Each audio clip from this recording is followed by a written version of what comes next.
And I am done. It is currently 2:17 in the morning. I just finished Thus Spake Zarathustra, or Thus Spoke Zarathustra by Friedrich Nietzsche. Um, and I'm a weirdo. It's 2 a.m. and here I am talking about philosophy. I got problems, man. Um, let's talk about this real quick. Okay, so I have previously read and talked about Human All Too Human, Daybreak, which is also known as The Dawn of Day, and The Gay Science, which I have the Penguin's Classic Edition I have of The Gay Science is called The Joyous Science, I think. This is another Penguin's Classic edition, okay? Thus Spake Zarathustra. Now, those three works that I mentioned, Human All Too Human, Daybreak, and The Gay Science, comprise what's known as the Free Spirit Trilogy. And they are kind of a prelude to this. Those three works are written in the aphoristic form. They're these aphorisms, are like these short paragraph length, basically ideas. I've discussed those works already. So now my furnace is running. I hope that's not affecting the sound quality too much. But this is written very differently. This is laid out almost like in a narrative form. So talk about Zarathustra. Zarathustra is basically the Greek equivalent of the Persian prophet Zoroaster, the founder of Zoroastrianism. So let me just read the summary on the back real quick. Nietzsche was one of the most revolutionary thinkers in Western philosophy, and Thus Spoke Zarathustra remains his most influential work. It describes how the ancient Persian prophet Zarathustra descended from his solitude in the mountains to tell the world that God is dead and that the Superman, the human embodiment of divinity, is his successor. With blazing intensity, Nietzsche argues that the meaning of existence is not to be found in religious pieties or meek submission, but in an all-powerful life force, passionate, chaotic, and free. So that'd be like the will to power. So when Nietzsche said God is dead, I think it's a very misunderstood statement. He makes that statement in The Gay Science. What he means by that is that there's no longer a belief in metaphysics because of rationality and scientific discovery, that Europe, he's really speaking to his European audience, that they can no longer believe in metaphysics, and everything is grounded kind of like in this evolutionary, Darwin's theories of evolution. But Nietzsche was critical of Darwin. I've already discussed all of this in previous, talks on those three works. But for Nietzsche, it's not just preservation of the species, but he wants to go beyond preservation, beyond man, to this idea of a higher man. He compares it to like man, and now I don't agree with Nietzsche. I'm a Christian. I don't, I'm not, I don't believe with what he thinks as far as evolution is concerned. I am a creationist. I believe in creation. But just getting to what Nietzsche believes, okay, and what Darwin believes, is Nietzsche says that it's like man currently looking back at the ape, viewing the ape as our ancestor, and we laugh at the ape and like, that's ridiculous, to that the man of the future, this future man, will look back on us and laugh at us and think that we're ridiculous. That man is basically like a bridge. He compares it to like somebody walking a tightrope. And for Nietzsche, it's the man is something to be overcome. That's what he says in here. So this character Zarathustra, okay, Zoroaster, he's using Zoroaster as his mouthpiece preach his philosophy in a different form. The subheading for this book is A Book for Everyone and a Book for No One. So he considered this his magnum opus, and I think a lot of Nietzsche scholars will say the same thing. I'm going to be honest with you. I don't know how you could pick this book up and read this as your first Nietzsche, because it's almost incomprehensible. It's delivered through allegory and symbolism, and if you don't have a familiarity with his other works, at a bare minimum, I think you should probably read The Gay Science before you read this, because I just don't even know how you would decipher anything in this. Having read 3 of his other works, I still had a hard time with it. There's a lot of stuff in here that I'm just like, yep, it went over my head. But the idea of the Superman or the Overman is very prominent in this. The other thing is will to power, which will to power is really like self-overcoming the transvaluation of traditions and values. That's something he's getting at. In other words, to quote unquote go beyond good and evil. It's really like forming your own value set, right? Essentially existentialism, building your own values for yourself. And the final thing that he talks about in here, again, is something he hit on in The Joyous Science or The Gay Science, is eternal recurrence. The idea that if you had to repeat your whole life over again and you could change nothing, would you dread it or would you be elated by it? It's a good measure. I think Nietzsche is using it as a thought experiment, but it's debatable as to whether he actually believes that this cyclical repeating of your life is a real thing. People debate this, or whether it's just a thought experiment. But the fact that Nietzsche is getting at is that if you were to think that living your whole life over again exactly the same, you couldn't change anything, that he wants people to live dangerously, right? And what that means is to take risks, basically to be the best version of yourself that you can be.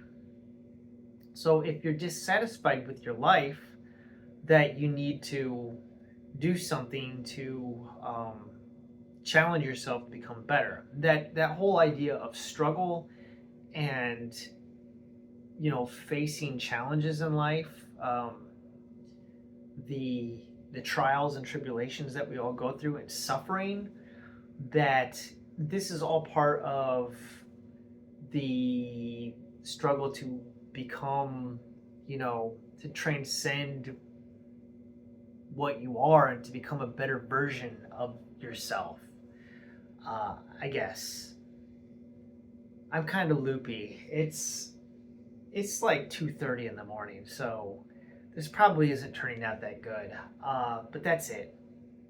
I don't really have a whole lot to say about it. It's a difficult work to grapple with.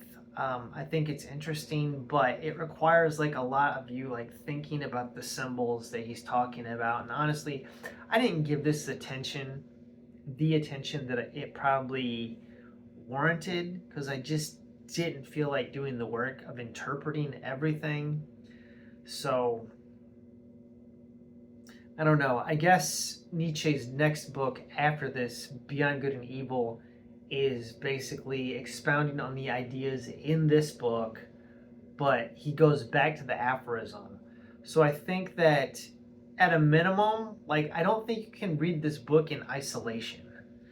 You almost have to have either the works that came prior to this, or, and I don't know because I haven't read them yet, but the works that come after this, which are Beyond Good and Evil and The Genealogy of Morals, in order to understand and unpack all the symbols and allegory that's contained in Thus Spake Zarathustra. Because this is really, it's a strange work, Okay, it's almost like a parody of scripture, the way that it's written.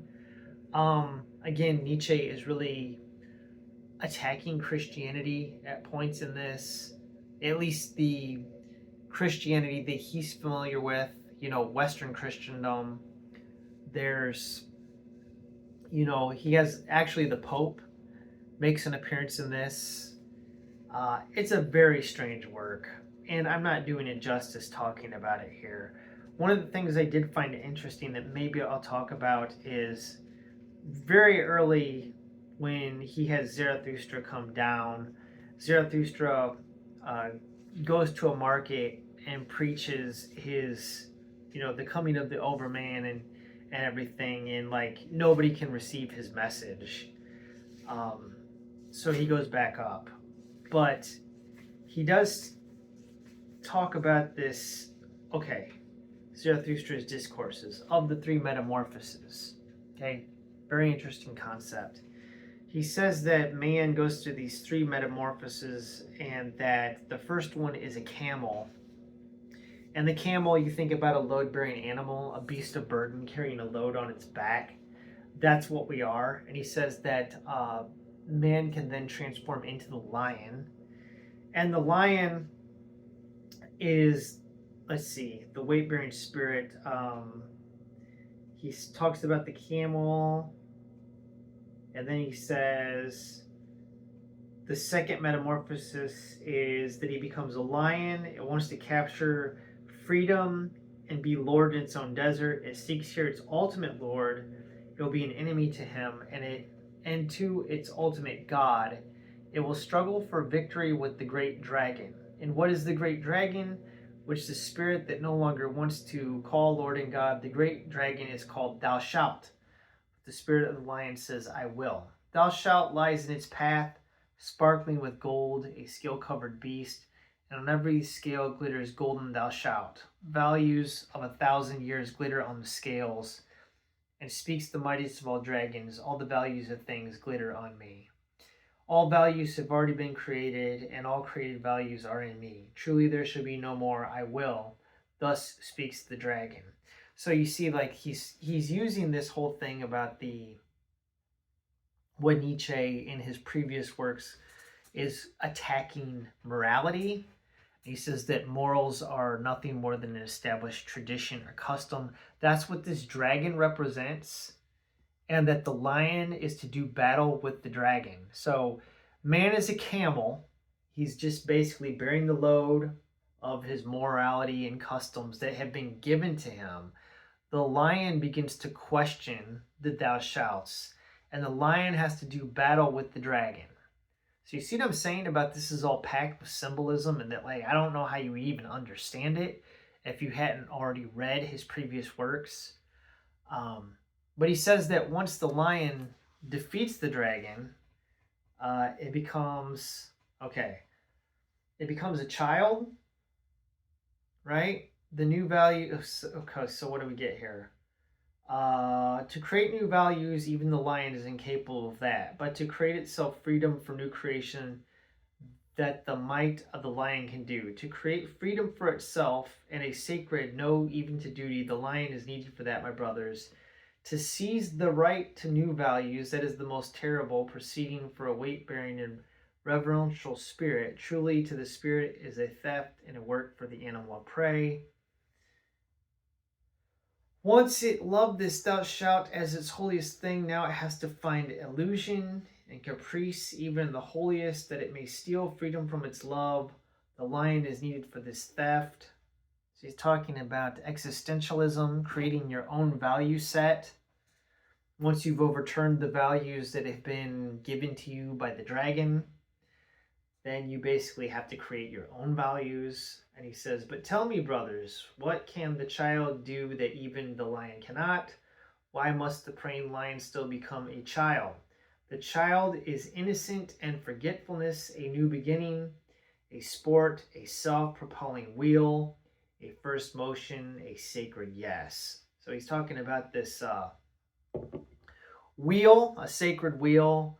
So basically the idea of eternal recurrence time in a loop, repeating itself over and over again, which is something he already talked about in The Joyful Science, which is going to be a lot spoken of in this work. So there you go. By the way, the camel, the lion, and the child. Those are the 3 stages, all right? And there's a lot of weird stuff in here just like that. That's what I'm getting at. So I will continue to read on in my Nietzsche. I will read the Beyond Good and Evil. But I don't know how you would understand this in isolation. That's what I'm saying. I'm not going to get to Nietzsche right now. I'm going to take a break from philosophy, and I'm currently reading Gone with the Wind, but the next on my agenda, I'm going to get into some more theology. I have not been keeping up with my theological readings. For a period of about 3 years, I did nothing but read Eastern Orthodox theology, and I've gotten out of it. So I figured I'd pick up a challenging text, and I'm going to read On the Cosmic Mystery of Jesus Christ by St. Maximus the Confessor. I have read some of St. Maximus' other works. This is pretty advanced stuff. I don't know if you can jump straight to this. You would kind of have to read, I think, at a minimum, like St. John of Damascus on the Orthodox Faith, also known as Exact Exposition of the Orthodox Faith, or have a familiarity with the Cappadocian Fathers before you jump into something like this. Now, I've read Disputation with Virus. I've read, St. Gregory Palamas's. I've read excerpts from the Triads, some other stuff. So, I have a familiarity with Eastern Orthodox theology, especially since I've been an Orthodox Christian for converted in 2020. So I'm going on 5 years. Been Orthodox for 4.5 years. But I guess that's all I have to say. So I don't know what to say about this. St. Maximus can be very challenging and difficult, is what I'm saying. This guy was a genius, okay? Super, super intelligent man. So, but the whole idea of metaphysics, Nietzsche rejects metaphysics. This is not Platonism, okay? Western and Eastern metaphysics are very different. The Western metaphysics really follow Saint Augustine and Thomas Aquinas, whereas Eastern metaphysics, you're really talking about the Cappadocian Fathers, Saint Maximus the Confessor, and Saint Gregory Palamas. Different views of metaphysics. So I'm going to get into some of this. All right, I guess that's it. I'm getting loopy. It's now 2:36 in the morning. I got to go to bed. I have to get up and go to work tomorrow afternoon. So anyways, I guess that's it. Thank you for watching my rambly, incoherent, loopy 2 o'clock in the morning take on Nietzsche. I really don't know what else to say about it. God bless, and y'all have a wonderful day.